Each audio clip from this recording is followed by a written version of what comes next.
Hola, ¿qué tal, chicos? Muy buenas tardes, saludos a todos. Eh, Me da mucho gusto que estén visualizando este video en esta quinta sesión de trabajo. Bien, vamos a continuar con los conceptos básicos de informática. Entonces, esta información la tienen ustedes en su libro de texto a partir de la página 16. Es importante que junto con esta presentación, con este video, ustedes lo sigan a través de su libro de texto. A manera de recordatorio, recuerden que la semana pasada empezamos a ver este tema de los conceptos básicos y ahí dimos inicio con el destacar dos cuestiones importantes de la informática. Primero, el que es una ciencia muy nueva, relativamente muy nueva. Probablemente les decía yo, sus antecedentes vengan de 100 años a la fecha. Sin embargo, en cuanto a la utilización de las computadoras personales, pues de la década de los 70, de los 80 del siglo pasado, ¿verdad? Entonces es relativamente muy nueva. Y la segunda característica fundamental es que es una ciencia muy dinámica, de tal manera que vemos que su evolución se da a pasos agigantados, ¿verdad? De tal manera que comentábamos que nosotros podemos seguir que los equipos de cómputo, los celulares, por ejemplo, las consolas de video se van transformando de un año a otro drásticamente, ¿verdad? Bien, entonces, bueno, la informática, su palabra prácticamente nos define qué es. Podemos decir que la informática, la palabra se parte en dos. Y bueno, pues infor viene de información, mática de automática, y la definimos como la ciencia que se encarga del tratamiento automático de la información. ¿Ok? Entonces, los equipos que hacen posible el conocer la informática, pues son las computadoras y las definimos precisamente como las máquinas electrónicas que procesan automáticamente la información. Entonces, son las computadoras las que permiten que conozcamos y que operemos la informática, ¿verdad? Ok, hay que recordar que nosotros generalmente nos referimos a computadoras, a las computadoras personales, pero estas no son las únicas que existen. Hay que recordar que hoy en día muchos electrodomésticos tienen computadoras. Los automóviles tienen computadoras. ¿Por qué? Bueno, porque ya lo dijimos, una computadora es una máquina electrónica capaz de procesar y almacenar información. Y si cumple con este cometido, pues puede estar en cualquier lugar esta máquina, ¿verdad? Los electrodomésticos, los celulares, los automóviles tienen computadoras hoy en día. Y bueno, destacar que todas las computadoras se componen de lo que se conoce como hardware y software. Y bueno, pues nosotros entendemos como el hardware, ¿sí? A los elementos tangibles o físicos de una computadora, es decir, todo lo que se puede tocar, todo lo que se puede ver, ¿sí? Y, lo dividimos en cuatro partes: los dispositivos de entrada, de salida, de almacenamiento y de comunicación. De tal manera que los dispositivos de entrada son aquellos que nos permiten introducir información a las computadoras. Los dispositivos de salida, pues sacar la información, nos la presentan en una señal entendible para nosotros. ¿Qué dispositivos introducen información a la computadora? Pues teclado, mouse, lápiz ópticos, micrófonos, joystick controles, entre otros. ¿Qué dispositivos de salida conocemos de las computadoras? Monitores, impresoras, plotters, bocinas. También se dividen en dispositivos de almacenamiento, que son todos aquellos donde se puede guardar la información, y dispositivos de comunicación, precisamente, que son los que nos permiten interconectarnos con otras computadoras, ¿verdad? Entonces, así es como se divide el hardware de una computadora. Con respecto al software, bueno, pues básicamente nos vamos a referir a software como los componentes lógicos de una computadora, es decir, las aplicaciones, las instrucciones, los programas, la información que está almacenada en la computadora y se divide en dos partes, nada más lo que se conoce como el software de sistemas, que básicamente son los sistemas operativos, ya sean en el caso de las computadoras personales, el iOS de Apple, el Windows o en su defecto el Linux, ¿verdad? Y bueno, pues también se clasifican en software de aplicación, pues que son todas las aplicaciones que conocemos, juegos, programas para trabajar, como son qué sé yo, el Excel, el PowerPoint, el Word, etcétera, los programas académicos como el Classroom, etcétera. Es decir, todo lo que no es sistema operativo se clasifica como software de aplicación. Bien, hay dos componentes de las computadoras que son bien importantes que nosotros conozcamos. Uno de ellos es el procesador o microprocesador y este va a ser el cerebro de la computadora. Es ahí donde se hace el proceso de la información. ¿Ok? Y bueno, la velocidad de los microprocesadores se dividen en gigahertz. ¿Sí? Y el otro gran componente pues es la memoria RAM, que son las iniciales de Random Access Memory o memoria de acceso aleatorio directo. Es una memoria que no guarda la información permanentemente, sino que nada más la guarda de manera temporal, de tal manera cuando el equipo se apaga, se borra la información y es una memoria que nos va a permitir este, almacenar la información de las aplicaciones que estamos utilizando en ese momento para que el proceso de la información sea rápido, sea sencillo. A esto también se le conoce como memoria principal. ¿Okay? Les decía ahorita, las computadoras hoy en día es necesario eh,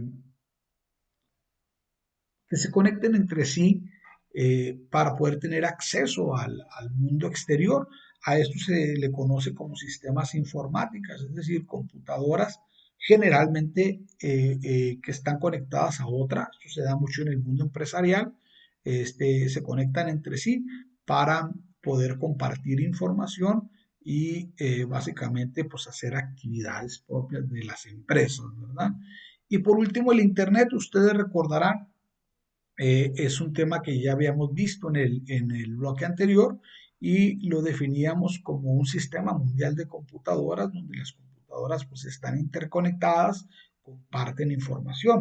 Hoy sería muy complicado visualizar el mundo sin el uso del Internet, ¿verdad? Que realmente ha generado o ha apoyado en mucho la globalización, ¿verdad? Porque es inclusive ya un dicho común o coloquial que estamos a distancia de un clic y precisamente de eso, ¿verdad? Porque podemos tener interacción a cualquier parte del mundo por medio de el Internet y no solamente eso, ¿verdad? Tener acceso a servicios como son los correos electrónicos, el uso de redes sociales, ambientes virtuales de aprendizaje, almacenamiento en nube, la oportunidad de buscar información a través de buscadores y navegadores, entre otros servicios que hoy en día nos propicia o nos proporciona el Internet. Y bueno, a manera de introducción para el próximo tema, vamos a hablar un poquito de lo que es la ciudadanía digital. Así como nosotros tuvimos la oportunidad de nacer en algún país, bueno, pues nosotros nacemos a la ciudadanía digital cuando nosotros empezamos a utilizar precisamente el Internet. ¿Por qué? Bueno, pues porque empezamos a dejar rastro de esta ciudadanía en nuestra navegación, en nuestros registros que tenemos en las redes sociales, en los correos electrónicos, etcétera.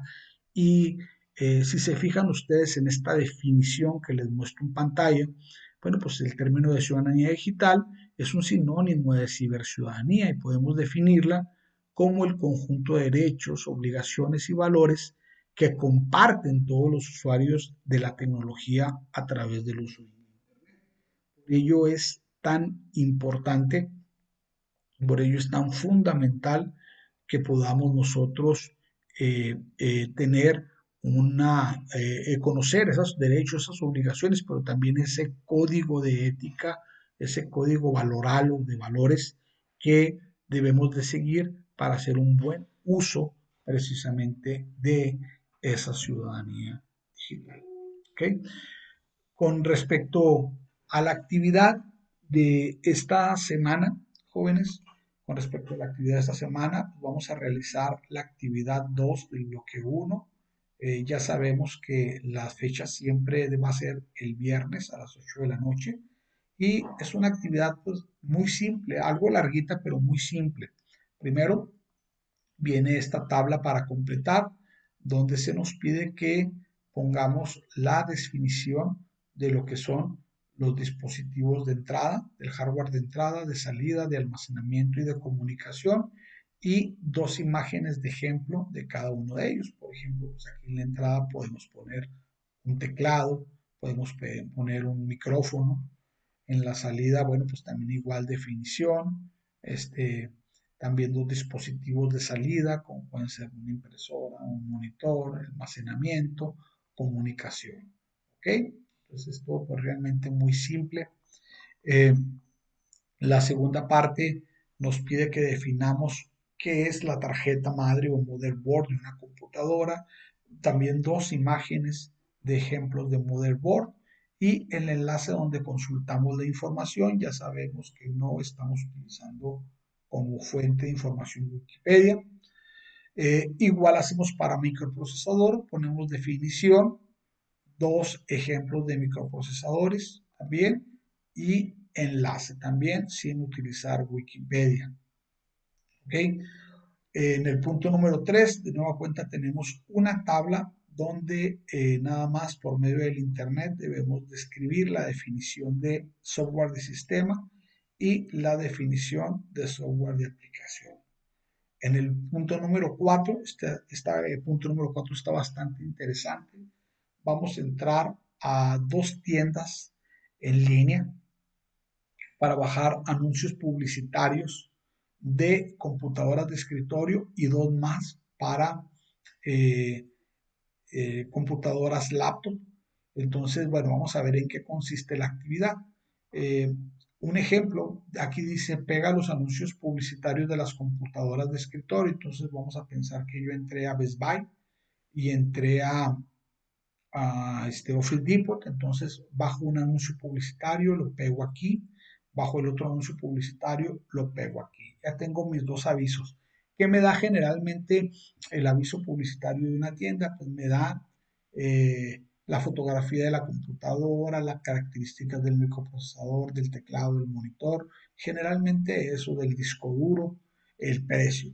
Entonces, en base a esas características, perdón, que estoy viendo, yo voy a poner aquí cuál de los dos equipos que puse voy a comprar y por qué. Entonces, esta es tu opinión personal. Tú pones las dos imágenes y a partir de ahí me dices cuál comprarías y por qué. Hay que tratar de integrar todas las características para que tú hagas la mejor compra posible. ¿Ok? Y hacemos lo mismo para los laptops. Nos metemos a dos tiendas en línea. Hay muchísimas tiendas, ¿verdad? Puede ser Best Buy, puede ser Office Depot, Sam's, Walmart, Costco, Amazon, Mercado Libre, es decir, cualquier tienda reconocida en línea que tú quieras. Pegas tus dos anuncios y haces lo mismo que hiciste con las de escritorio, ¿sí? Pones aquí tu comentario de cuál comprarías y por qué. Y por último, la última parte de esta actividad es ¿qué es ciudadanía digital? ¿Qué es ciudadanía digital? Poner la definición. Esto lo sacas de tu libro en la página 21 y una vez que tú hayas escrito aquí la definición de ciudadanía digital, quedaría tu actividad concluida para que pueda ser enviada a más tardar este próximo viernes a las 8 de la noche. ¿Ok? Como fecha fatal. Obviamente ustedes ya saben que si lo hacen antes, pues la pueden mandar en cuando ustedes la tengan lista.